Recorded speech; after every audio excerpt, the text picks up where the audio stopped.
ಸರ್ಕಾರಿ ಕಚೇರಿಗೆ ನುಗ್ಗಿ ಅಧಿಕಾರಿಗಳ ಮೇಲೆ ಹಲ್ಲೆ. ಬಿಜೆಪಿ ಮುಖಂಡ ಸತೀಶ್ ಗೌಡ ವಿರುದ್ಧ ಎಫ್ಐಆರ್.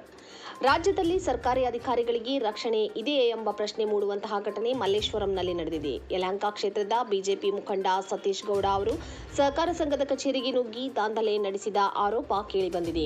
ಹಾಲು ಉತ್ಪಾದಕರ ಸಂಘದ ನಿರ್ದೇಶಕ ಸ್ಥಾನದಿಂದ ಅನರ್ಹಗೊಂಡ ಹಿನ್ನೆಲೆಯಲ್ಲಿ ಕೋಪಗೊಂಡ ಸತೀಶ್ ಗೌಡ ಮಲ್ಲೇಶ್ವರಂನಲ್ಲಿರುವ ಸಹಕಾರ ಸಂಘ ಕಚೇರಿಗೆ ದೌರ್ಜನ್ಯವಾಗಿ ಪ್ರವೇಶಿಸಿದ್ದಾಗಿ ತಿಳಿದುಬಂದಿದೆ.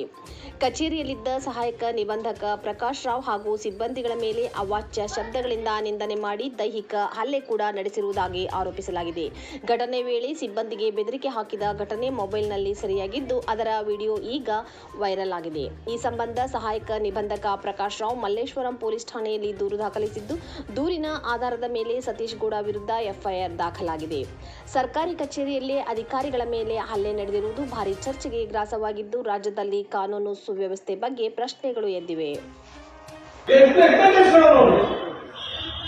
ಅವನು ಯೋಗ್ಯ, ಅವನು ಜನ್ಮ ಜಾಗ ಬಿಡ್ತೀನಿ. ಅವನು ಇನ್ನೂ ನನ್ನ ಏನು ನೋಡೋಣ.